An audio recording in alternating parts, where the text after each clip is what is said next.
ആത്മീയ ഭോജ്യത്തിൽ നാം ഇന്ന് വിചിന്തനം ചെയ്യുന്നത്. അപ്പോസ്തല പ്രവർത്തനം 8-ാം അധ്യായത്തിൻ്റെ 18 മുതൽ വായിക്കുമ്പോൾ ഒരു ശിമയോനെക്കുറിച്ച് അവിടെ പറഞ്ഞിരിക്കുന്നത് കാണാൻ പറ്റും. ഈ ബൈബിൾ കഥാപാത്രത്തിൻ്റെ പശ്ചാത്തലത്തിൽ നാം അറിഞ്ഞിരിക്കേണ്ട ഒരു കാര്യമാണ്. മറ്റു ചിലരുടെയും ജീവിതത്തെക്കുറിച്ച് പഠിക്കുമ്പോൾ നമുക്ക് മനസ്സിലാകും, അകന്നു നിന്നാൽ ദിവ്യൻ, അടുത്ത് വന്നാൽ ശുംഭൻ എന്ന് പറഞ്ഞാൽ അവരെ അടുത്ത് മനസ്സിലാക്കി കഴിയുമ്പോൾ നമുക്കറിയാം ഈ അകന്നു നിന്നപ്പോൾ നമുക്ക് തോന്നിയ കാര്യങ്ങളൊന്നും അല്ല അവരെ അടുത്തറിയുമ്പോൾ നമുക്ക് മനസ്സിലാകുന്നത്. ശിമയോനെ അടുത്തറിഞ്ഞ പത്രോസിന് മനസ്സിലായി ഇവൻ വെറും ശുംഭൻ. പക്ഷേ അവിടെ ഒരുപാട് ആൾക്കാരുണ്ടായിരുന്നു. അവരെല്ലാം അവനെ കണ്ടത് ദിവ്യനായിട്ട് എന്ന് പറഞ്ഞാൽ അവൻ ഒരു മജീഷ്യനെ പോലെ അത്ഭുതങ്ങൾ പ്രവർത്തിക്കുന്നു. അവനാണ് വന്ന് പത്രോസിനോട് ആവശ്യപ്പെട്ടത്, നിങ്ങളിപ്പോൾ ചെയ്യുന്നത് പോലെ ചെയ്യാനുള്ള ഒരു കൃപ എനിക്ക് തരണം. എൻ്റെ കയ്യിൽ പണമുണ്ട്, ഞാൻ പണം തരാം. പണം കൊടുത്ത് വരം വാങ്ങിക്കാൻ നോക്കിയ ഒരു ശുംഭൻ അവനാണ് ആ ശിമയോൻ. ഇന്ന് ചില വ്യക്തികളെ സംബന്ധിച്ചിടത്തോളം പുറമേ കണ്ടു കഴിഞ്ഞാൽ നമുക്ക് മനസ്സിലാകണമെന്നില്ല. അടുത്തറിഞ്ഞു കഴിയുമ്പോൾ അവരുടെ ഉദ്ദേശശുദ്ധി ശരിയല്ല, നിയോഗശുദ്ധി ഇല്ലാതെയാണ് അവർ പലതും ചെയ്യുന്നത് എന്ന കാര്യം നമുക്ക് മനസ്സിലായെന്ന് വരും. വിശുദ്ധ ഡൊമിനിക്കിൻ്റെ ജീവിതത്തിൽ അദ്ദേഹത്തിൻ്റെ അടുത്ത് കുമ്പസാരിക്കാൻ വന്നൊരു സ്ത്രീയെക്കുറിച്ച് പറയപ്പെട്ടിട്ടുണ്ട്. അവൾ വന്ന് കുമ്പസാരം നടത്തി. അത് കഴിഞ്ഞ് ഡൊമിനിക് പാപപരിഹാരം എന്നോണം അവളോട് ജപമാല ചെല്ലാൻ പറഞ്ഞു. ഈ ജപമാല പ്രാർത്ഥനയിലൂടെ ലോകം മുഴുവൻ വിശുദ്ധീകരിക്കപ്പെടണം എന്നുള്ള സന്ദേശം, സ്ത്രീത്വത്തിൻ്റെ ഒരു സന്ദേശമായിട്ട് മാതാവ് വെളിപ്പെടുത്തി കൊടുത്ത ഒരു കാര്യമാണ്. ജപമാല ചെല്ലാൻ പറഞ്ഞു. ഈ സ്ത്രീക്ക് അത് ഇഷ്ടപ്പെട്ടില്ല. അവർ പറഞ്ഞത്, നിങ്ങൾക്ക് എന്നെ അറിയില്ല, ഞാൻ ഒരുപാട് പരിത്യാഗ പ്രവൃത്തികളൊക്കെ ചെയ്യുന്ന വ്യക്തിയാണ്. ഞാൻ ഈ നോമ്പുകാലത്തൊക്കെ ചാക്കൊടുത്ത് രോമച്ചട്ട ധരിച്ച് ഞാൻ ഉപവാസം നോക്കി സ്ട്രീറ്റിലൂടെ കുരിശിൻ്റെ വഴി നടത്തി പോകുന്ന വ്യക്തിയാണ്. എന്നോടാണ് നിങ്ങൾ ഇങ്ങനെയുള്ള കാര്യങ്ങൾ പറയുക. ഇതൊക്കെ ഈ പാതിരിയുടെ അടവാണ് എന്നുള്ള രീതിയിൽ അവൾ സംസാരിക്കുകയും അവൾ ആ പ്രായശ്ചിത്തം ചെയ്യാനായിട്ട് വിസമ്മതിക്കുകയും ചെയ്തു.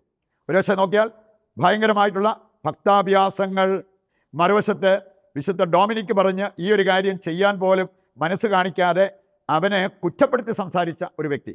പിന്നീട് ഇവൾ പ്രാർത്ഥിച്ചുകൊണ്ടിരുന്നപ്പോൾ ഇവളൊരു ഏതോ ഒരു നിർവൃതി പോലെ ഒരവസ്ഥയിലേക്ക് പോയി, ഒരു അബോധാവസ്ഥയിലേക്ക് പോകുന്നത് പോലെ.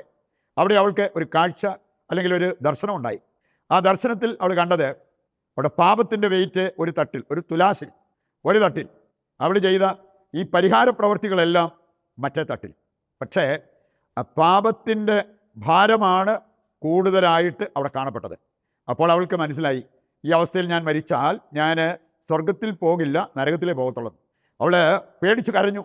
അതോടൊപ്പം ഓടി ഡൊമിനിക്കിൻ്റെ അടുത്ത് ചെന്ന് മാപ്പ് പറഞ്ഞു. ഇങ്ങനെ ഒരു കാര്യം എൻ്റെ ഭാഗത്തു നിന്ന് എൻ്റെ മനസ്സിൽ ഉയർന്നു വന്നു, ഞാൻ അപ്രകാരമൊക്കെ ചിന്തിക്കുകയും ഇങ്ങനെ ദുഷിച്ച് സംസാരിക്കുകയും ചെയ്തു, എനിക്ക് മാപ്പ് തരണം എന്ന് പറഞ്ഞ് മാപ്പ് അപേക്ഷിക്കുന്ന ആ സ്ത്രീയെ നമുക്ക് കാണാൻ പറ്റും. ഇവിടെ നമ്മൾ കാണുന്നു, അവൾ പുറമേ ചെയ്ത കാര്യം മാത്രമേ ആരെങ്കിലും കാണുന്നുള്ളെങ്കിൽ അവൾ ഒരു ദിവ്യത്വമുള്ള വ്യക്തിയായിട്ട് ആരും പറയും. പക്ഷേ അവളുടെ ഉള്ളിലിരിപ്പ് എന്തായിരുന്നു എന്ന് ഈ ഒരു സംഭവത്തിലൂടെ പുറത്തു വന്നു. പ്രിയപ്പെട്ടവരെ, ചിലപ്പോൾ നമുക്കും വേണമെങ്കിൽ ബാഹ്യഭാവം, ഭക്തിയുടെ ബാഹ്യഭാവം ധരിക്കാൻ പറ്റും, എന്നാൽ അതിൻ്റെ ആന്തരിക ചൈതന്യം നിഷേധിച്ചുകൊണ്ട്. ദൈവം നമ്മെ കൃത്യമായിട്ട് അറിയുന്ന ഒരു ദൈവമാണ്. ആ ദൈവത്തെ കബളിപ്പിക്കാൻ നമുക്ക് ആർക്കും പറ്റില്ല. 8 പ്രധാനപ്പെട്ട വചനങ്ങൾ നമ്മുടെ മനസ്സിലേക്ക് നമുക്കെടുക്കാം. ഗലാത്യർ 6:7 മുതൽ വായിക്കുമ്പോൾ, നിങ്ങൾക്ക് വ്യാമോഹം വേണ്ട, ദൈവത്തെ കബളിപ്പിക്കാൻ ആർക്കും പറ്റില്ല. നമ്മൾ ഏത് ഈ പുറംകുപ്പായം അണിഞ്ഞാലും അതൊക്കെ ദൈവം മനസ്സിലാക്കിയിരിക്കും. അതിനുപരിയായിട്ട് നമ്മുടെ ഉള്ളിൽ എന്താണ് എന്നുള്ളത് കർത്താവ് കാണും. ഞാൻ ഉപവാസം നോക്കിയതാണെങ്കിൽ പോലും നിയോഗശുദ്ധിയോടുകൂടിയാണോ, പ്യൂരിറ്റി ഓഫ് ഇൻറ്റൻഷൻ അവിടെ ഉണ്ടായിരുന്നോ ഇല്ലയോ എന്നുള്ളത് കർത്താവ് പരിശോധിക്കും, കണ്ടെത്തും.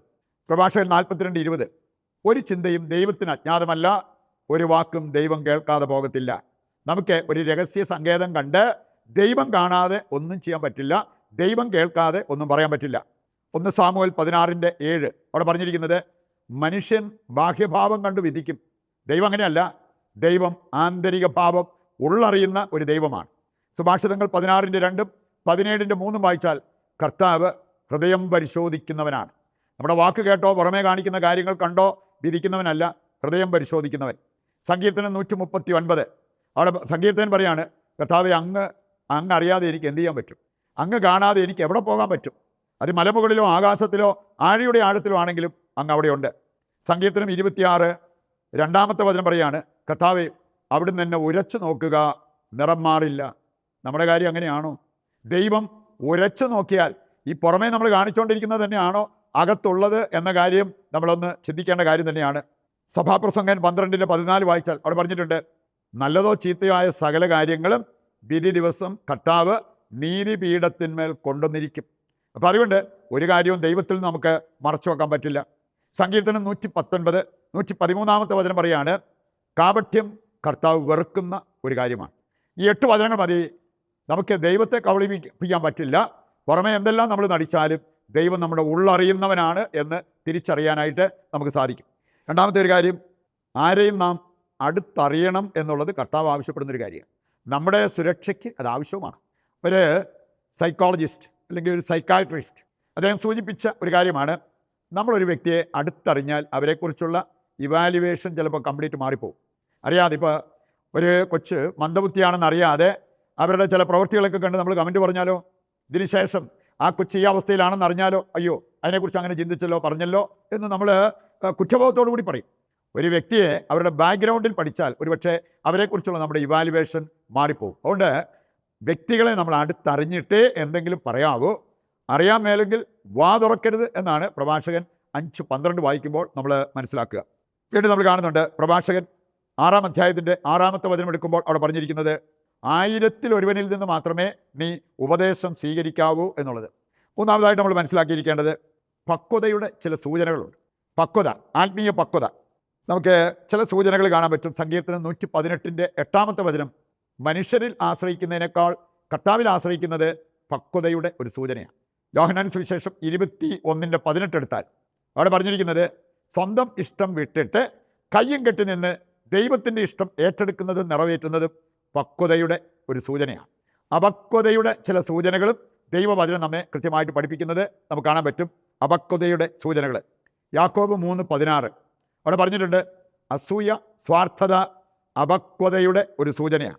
അതുപോലെ തന്നെ ആത്മപ്രശംസ നടത്തുന്നത് അപക്വതയുടെ ഒരു സൂചനയാണ്. 1 കൊറിന്തോസ് 5:6 വായിച്ചാൽ നമുക്ക് കാണാൻ സാധിക്കും. ഗ്രൂപ്പിസം, നമ്മുടെ ഗ്രൂപ്പിൽ പെടാത്തവരെ ഒഴിവാക്കി നമ്മുടെ ഇഷ്ടത്തിനൊത്ത് നിൽക്കുന്നവരെ മാത്രം കൂടെ നിർത്തുന്നത് അപക്വതയുടെ ഒരു സൂചനയാണ്. ഇക്കാര്യങ്ങൾ മനസ്സിലാക്കിക്കൊണ്ട് തിരുത്തുവാൻ നമുക്ക് തീരുമാനമെടുത്ത് പ്രതിഷ്ഠാ ജപത്തിൽ പങ്കുചേരാം. കപടനാട്യക്കാരുടെ മാനസാന്തരത്തിന് വേണ്ടി ദൈവത്തോട് പ്രാർത്ഥിക്കാം. നല്ലവനായ ദൈവമേ, ഞങ്ങളങ്ങേ സ്തുതിക്കുന്നു. ഉത്ഥാന ലഹരിയിൽ പ്രാർത്ഥിക്കുന്ന ഞങ്ങളുടെ എല്ലാ ആവശ്യങ്ങളും നിറവേറ്റി തരികയും പാപത്തിൽ വീഴാതെ ഞങ്ങളെ പരിപാലിക്കുകയും ചെയ്യണമേ. ഞങ്ങൾക്ക് വേണ്ടി ഉത്ഥാനം ചെയ്ത യേശുവേ, അങ്ങയോട് ഐക്യപ്പെട്ട് വിശുദ്ധ ജീവിതം നയിക്കാനും ഉന്നതത്തിലുള്ളവയെ അന്വേഷിക്കുന്നവരാകാനും ഞങ്ങൾക്ക് വരമരുളണമേ.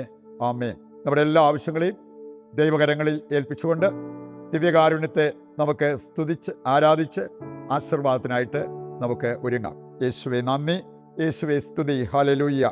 യേശുവേ ആരാധന, യേശുവേ ആരാധന. കർത്താവേ, ഞങ്ങളുടെ എല്ലാ ആവശ്യങ്ങളും അവിടുന്ന് ഏറ്റെടുക്കണമേ.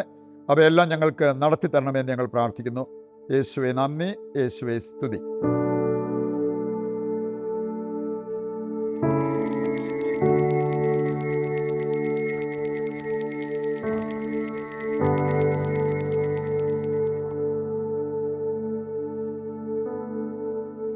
പരിശുദ്ധ പരമ ദിവ്യകാരുണ്യത്തിന് എന്നേരവും ആരാധനയും സ്തുതിയും പുകഴ്ചയും ഉണ്ടായിരിക്കട്ടെ.